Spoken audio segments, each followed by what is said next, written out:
குரு வக்ர பெயர்ச்சி பலன்.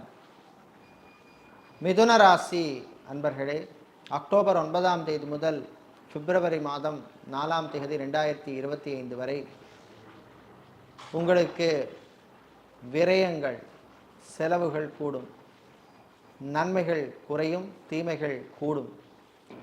விரயத்தை சுப விரயமாக நீங்கள் மாற்றிக்கொள்ள வேண்டும். வியாபாரம், தொழிலில் திடீர் எதிர்பாராத பிரச்சனைகள் வந்து சேரும். கணவன் மனைவி இடையே, காதலர்களுக்கிடையே ஒற்றுமை குறைவாக காணப்படும். எந்த விஷயத்தை எடுத்தாலும் தடை தாமதங்கள் வந்து போகும்.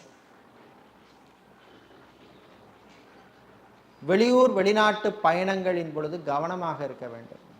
வாகனங்கள் எல்லாம் போகிறபோது ரொம்ப ரொம்ப கவனமாக இருக்க வேண்டிய காலம். மாணவர்கள் கல்வியிலே கவனம் செலுத்த வேண்டும்.